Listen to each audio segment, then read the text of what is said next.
लोग कहते हैं एक तरफा मोहब्बत सही नहीं है, इसमें सिर्फ आपको दर्द मिलता है। लेकिन मेरा यह मानना नहीं है। एक तरफा मोहब्बत, या फिर यूं कहें कि वो मोहब्बत जो मुकम्मल नहीं है, उसकी बात ही और है। इस रिश्ते को चलाने के लिए दो लोग नहीं चाहिए, सिर्फ एक प्यार करने वाला दिल चाहिए। और यकीन मानिए कि एक प्यार करने वाला दिल ही काफी है किसी को इस हद तक चाहने के लिए कि आप उसके लिए कुछ भी करने के लिए तैयार हो जाते हैं, बिना इस उम्मीद के कि आप जिससे मोहब्बत करते हैं वो भी आपको उतना ही टूट के मोहब्बत करे। हाँ, कुछ अंदर बिखर जरूर जाता है, लेकिन ये दर्द भी तो खुद का लिया है। आप सोच रहे होंगे कि मैं कौन हूं और क्यों आपको एक तरफा प्यार से वाकिफ करा रही हूं। मैं सुरभि। यूं तो मैं एक इंडिपेंडेंट लड़की हूं और हर मुमकिन कोशिश करती हूं अपने सपनों को पूरा करने में, लेकिन उन सपनों का क्या करूं जो मुकम्मल नहीं हो सकते, जो मेरे लाख चाहने पर भी पूरे नहीं हो सकते। ऐसा ही एक सपना है मेरा। समीर और मैं यूं तो कहने को दोस्त हैं, लेकिन मेरे लिए समीर दोस्त से कहीं ज्यादा है। वो तो मेरे मुस्कुराने की वजह है, मेरे आंसुओं का सबब है। लेकिन मैं उसके लिए सिर्फ एक दोस्त हूं। और पता है, ये दोस्त बनना भी आसान नहीं होता। कितनी बार आपको अपनी फीलिंग्स को छुपाना पड़ता है, क्योंकि आप सामने वाले के लिए सिर्फ एक दोस्त हो और कुछ नहीं। मैं और समीर आज लगभग 7 साल से एक दूसरे को जानते हैं, या फिर यूं कहें कि मेरी इस एक तरफा मोहब्बत को पूरे 7 साल हो गए हैं। ऐसा नहीं है कि समीर ने कभी ये समझा नहीं, या फिर उसे मेरी इन फीलिंग्स के बारे में पता नहीं है। सब पता है उसे, लेकिन बदल गया था वक्त के साथ। जो समीर पहले मुझसे घंटों बात किया करता था, अब वही समीर मुझे 1-2 हफ्ते में एक बार ही हेलो कर देता है। पहले मुझे बहुत बुरा लगता था, दिल रोता था कि कैसे कोई बदल सकता है इतना, मुझे मेरी मोहब्बत नहीं मिल सकती। मैं और समीर एक दूसरे को हमारी लास्ट ऑर्गेनाइजेशन में मिले थे। वो मेरा कॉलीग था, लेकिन वो एक कॉलीग से एक अच्छा दोस्त और मेरी मोहब्बत कब बन गया, कुछ समझ नहीं आया। और जब समझ आया, बहुत देर हो चुकी थी। मैं उसके प्यार में इस तरह पड़ गई थी कि मेरी सुबह और शाम उसी से होती। वैसे एक बात तो आपको बताना भूल ही गई, समीर की शादी है आने वाले 2 महीनों में। और मजे की बात यह है कि वो मुझे अपनी शादी में आने के लिए बोल रहा है। कल ही तो बात हो रही थी उससे, सुरभि तू आ रही है ना शादी में? I hope you have blocked your dates, right? मुझे अब उसकी इन बातों से बुरा नहीं लगता था, क्योंकि मैं इस सच्चाई से अब रूबरू हो चुकी थी कि मैं और समीर सिर्फ एक अच्छे दोस्त हैं। वो बात और है कि मेरे अंदर की मोहब्बत समीर के लिए अब भी जिंदा है। कहीं ना कहीं आज भी इस बात का इंतजार रहता है कि एक बार समीर फिर से बोल दे कि वो भी मुझे चाहता है। ऐसा नहीं कि उसने मुझे अपनी फीलिंग्स कभी बताई नहीं, उसने भी बोला था कि वो कुछ तो फील करता है मेरे लिए।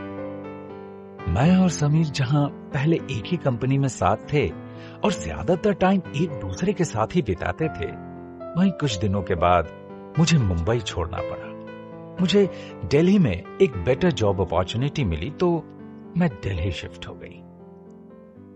मैं मुंबई से निकली तो ये तो पता था कि समीर मेरे लिए एक दोस्त से बढ़कर है, लेकिन समीर के दिल में क्या है, इस बात का अंदाजा नहीं था। और इसीलिए मैं समीर को अपने दिल की बात नहीं बता पाई। अभी तक तो मैं और समीर सिर्फ दोस्त थे, लेकिन न जाने क्यों उसकी आंखों में कुछ और ही देखती थी अपने लिए, एक अनकही मोहब्बत। शायद मेरी आंखों का धोखा था, इसीलिए तो समीर ने अब मुझसे इतनी दूरियां बढ़ा ली थी।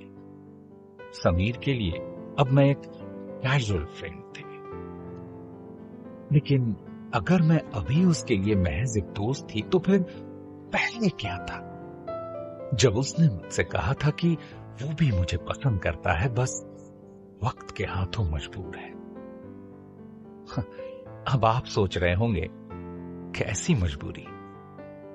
दरअसल समीर ऑलरेडी एक कमिटेड रिलेशनशिप में था।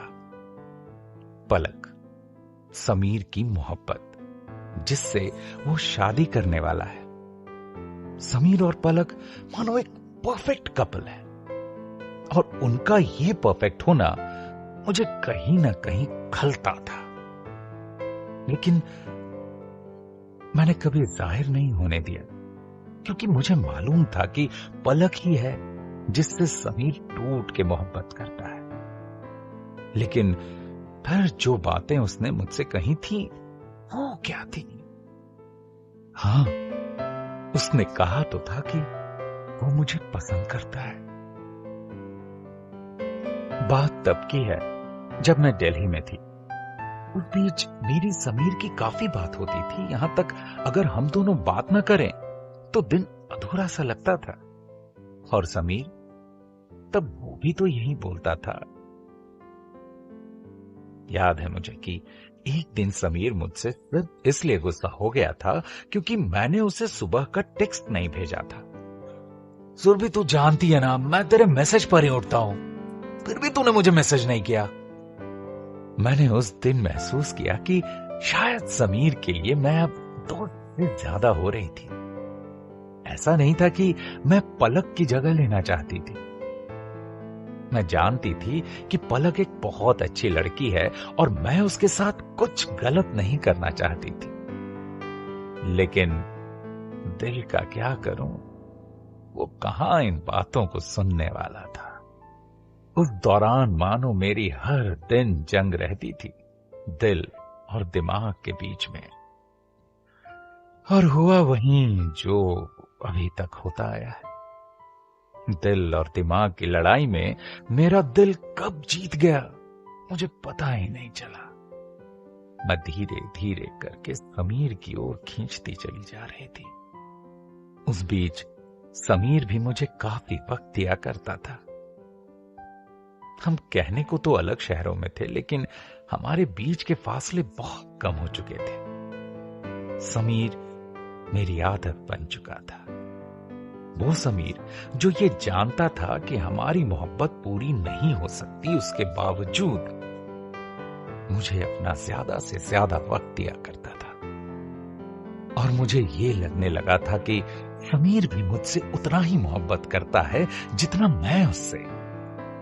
लेकिन वो शायद मेरी गलतफहमी थी जो वक्त के साथ अब खत्म हो चुकी थी।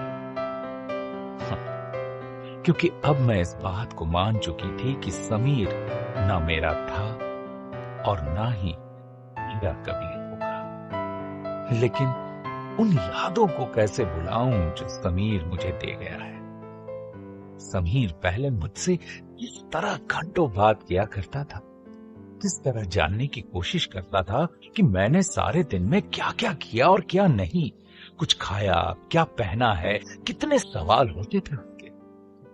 और उसके उन सवालों में मैं न जाने क्यों प्यार देख रही थी। समीर ने मेरे ख्यालों में एक ऐसी दुनिया बना रखी थी जिसमें सिर्फ मैं और समीर ही मुझे नजर आते थे। मैं ये क्यों नहीं समझ पा रही थी कि ये जो ख्यालों की खूबसूरत दुनिया मैंने बसाई है उसे सच्चाई रौन देगी। उस वक्त मुझे कुछ समझ नहीं आ रहा। सही गलत भी भूल चुकी थी मैं समीर के प्यार में। उससे मेरा इतना टूट के मोहब्बत करना गलत ही तो था, क्योंकि समीर की जिंदगी में तो पहले से ही पलक थी, फिर मैं कैसे समीर को चाहती थी? और फिर समीर ने भी कभी मेरी इस मोहब्बत पर एतराज क्यों नहीं जताया? क्यों नहीं उसने कहा कि मेरा उसको इस कदर चाहना सही नहीं है, न पलक के लिए, न उसके लिए और न ही मेरे लिए। मैं समझ ही नहीं पा रही थी कि ये मेरी मोहब्बत एक तरफा है। हालांकि समीर मुझसे अक्सर बोलता था कि वो मेरा कितना ख्याल रखता है। मैं अपनी इस एक तरफा मोहब्बत के भरोसे ख्वाबों की रंगीन दुनिया बना रही थी कि अचानक मेरे घर पर मेरे लिए एक रिश्ता आया। मैंने समीर को जब यह बताया तो वो काफी नाराज हो गया था। मुझे याद है कि किस तरह उसने रिएक्ट किया था। सुरभि, तुझे समझ नहीं आता क्या? Why are you spoiling your life? मैंने समीर को समझाते हुए कहा, तो और क्या करूं समीर, जानते हो कि मैं तुमसे शादी नहीं कर सकती और मेरी मोहब्बत तुम्हारे लिए तभी खत्म होगी जब मैं किसी और को अपना वक्त दूंगी। समीर चुप हो गया था। थोड़ी देर के बाद उसने कहा, हाँ तू सही बोल रही है, मैं सेल्फिश हो गया था। चल मैं ऑफिस पहुंचने ही वाला हूं, तुझसे बाद में बात करता हूं। Okay bye. ये बोलते हुए समीर ने फोन रख दिया। उस दिन मुझे लगा कि वाकई में मैं समीर के लिए सिर्फ एक दोस्त हूं, इसलिए तो उसे उतना फर्क नहीं पड़ा जितना मैंने सोचा था। और न जाने मैंने भी क्यों शादी के लिए हां कर दी। मैंने हां तो की थी, लेकिन अंदर से खाली लग रहा था, मानो मेरा कोई हिस्सा है जो धीरे धीरे मुझसे बहुत दूर हो रहा था। लेकिन शादी की तैयारियों में इन बातों को मैंने सीरियसली नहीं लिया और फिर आई वो तारीख जिस दिन मैं और समीर हमेशा के लिए अलग हो गए थे। मुझे याद है कि किस तरह मैंने अपनी शादी से एक दिन पहले समीर को फोन किया और समीर ने एक ही झटके में फोन उठा लिया, मानो वो मेरे ही फोन का इंतजार कर रहा हो। हाय सुरभि, हो गई सारी तैयारी शादी की? बहुत बिजी थी ना तू? मैंने भी उसी लहजे में कहा, हाँ। और तुझे याद है ना कि कल क्या है?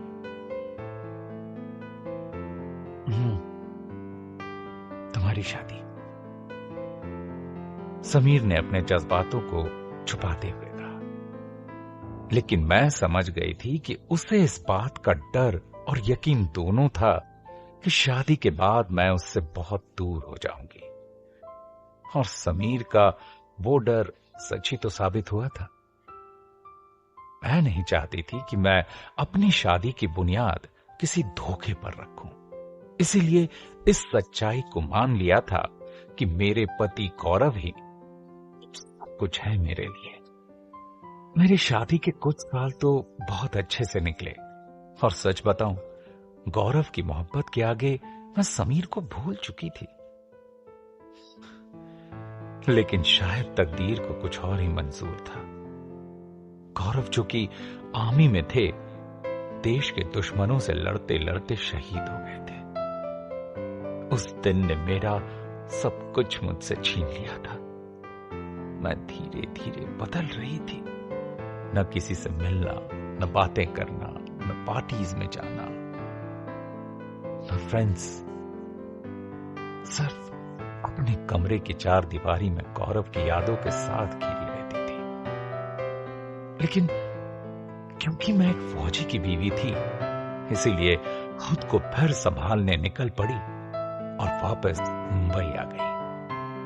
मुंबई आई तो मैं छवि के साथ रहने लगी। छवि मेरी और समीर की कॉमन फ्रेंड थे। वो इन दोनों उसकी बातें तो किया करती थी, लेकिन मैंने ही कभी कोई इंटरेस्ट नहीं दिखाया। और फिर एक दिन दरवाजे पर बेल बजी। दरवाजा खोला तो देखा सामने समीर था। मेरी दुनिया एक मिनट के लिए रुक सी गई थी। और मैं कुछ पूछती उससे पहले ही समीर ने कहा, ओहो, तो मैडम आपने ये डिसाइड कर लिया था कि पहले मैं ही आऊंगा आपसे मिलने? हाँ, आप तो बड़े लोग हैं ना? हाँ? ये बोलते हुए वो हॉल में घुस गया। मैंने भी झिझकते हुए पूछा, कैसे हो तुम समीर? मैं तो ठीक हूं। तू क्यों ऐसी हो गई है? मेरी सुरभि तो ऐसी नहीं थी। शायद उसे छवि ने गौरव के बारे में बता दिया था। समीर को एक बार अपने सामने देखकर मैं कमजोर हो गई और उससे गले लगकर रोने लगी। समीर, गौरव मेरी जिंदगी थे। मुझे समझ नहीं आ रहा कि कैसे जीऊंगी मैं उनके बिना। पापा के सामने ज्यादा कुछ नहीं कह पाती क्योंकि वो परेशान हो जाते हैं। लेकिन समीर, सच बताऊं तो अब मैं थक गई हूं अपनी जिंदगी से। समीर, जिसने अभी तक मुझे सीने से लगाए हुए रखा था, खुद से अलग करते हुए मेरे आंसुओं को पूछते हुए बोलने लगा, हे सुरभि, ये तू कैसी बातें कर रही है? मैं हूं ना तेरे साथ। मैंने और समीर ने उस दिन पूरी रात बातें की। धीरे धीरे मैं अपनी नॉर्मल लाइफ में आने लगी, और सच कहूं तो सिर्फ और सिर्फ समीर की वजह से। एक बार फिर शायद मैं समीर और अपनी दुनिया बना रही थी। मुझे कहीं न कहीं समीर में गौरव दिख रहे थे। समझ नहीं आ रहा था कि मुझे ये क्या हो रहा है। गौरव को गए हुए तो 4 साल होने को आए हैं, फिर क्यों मैं उनको समीर में तलाश रही हूं? या फिर मेरी सोई हुई मोहब्बत जाग उठी है समीर की? मैंने सोच लिया था कि इस बार मैं समीर को अपने दिल की बात जरूर बताऊंगी। उस दिन ऑफिस के बाद समीर से मिलने गई। हमेशा की तरह समीर को देख 2 पल उसे सिर्फ देखती रही। समीर आज कुछ अलग नजर आ रहा था। उसके चेहरे पे एक अलग नूर था, और इससे पहले मैं कुछ बोलती, मैंने दूर से पलक को छवि के साथ आते देखा।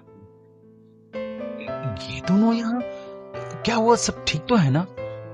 मैंने इतना पूछा ही था समीर से कि छवि ने आके बताया कि पलक और समीर शादी कर रहे हैं। मैं समझ ही नहीं पाई कि इस तरह करूं। मैंने एक छोटी मुस्कान के साथ दोनों को कांग्रेचुलेट किया और वहां से चली आई।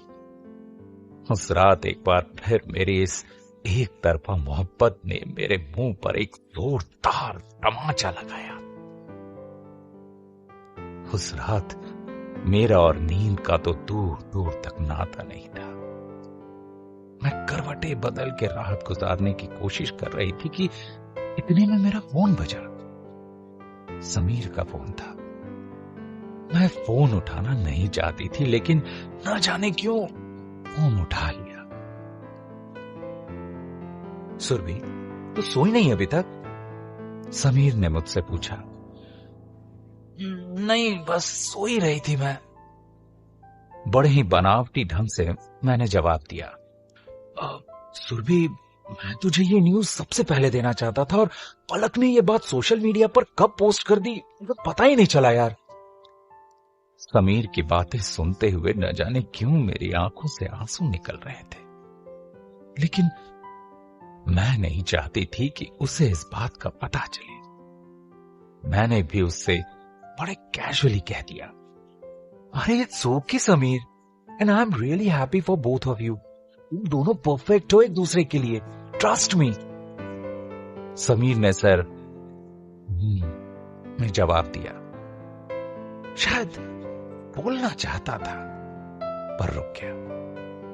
मैं समझ गई थी कि समीर भी आज शायद वही फील कर रहा है जो मैंने अपनी शादी से पहले किया था। और फिर समीर ने कहा, सुरभि, मैं पलक से बहुत प्यार करता हूं, और हो सकता है कि तुम्हें मेरे किसी बिहेवियर से ठेस पहुंची हो, लेकिन वो मेरी जिंदगी है यार, और मैं अपनी शादी की बुनियाद किसी धोखे पर नहीं रखना चाहता। मैं जानता हूं कि कई बार मैंने तुम्हें और तुमने मुझे एक दोस्त के ऊपर समझा है, लेकिन वो सही नहीं है। तुम समझ रही हो ना मैं क्या कह रहा हूं? मैं उसकी हर एक बात समझ रही थी, क्योंकि यही तो वो ख्याल थे जो मुझे मेरी शादी से पहले आए थे। समीर, तुम ना कौन सी बातों को लेकर बैठ गए हो? वो पुरानी बातें हैं, वो हमारा बचपना था। मैं वाकई बहुत खुश हूं तुम्हारे और पलक के लिए, सीरियसली। समीर ने मुझसे निश्चिंत होकर कहा, काना, मेरी आंखों से तो आंसू लगातार गिर रहे थे, लेकिन मैंने भी मुस्कुराते हुए कहा, पक्का।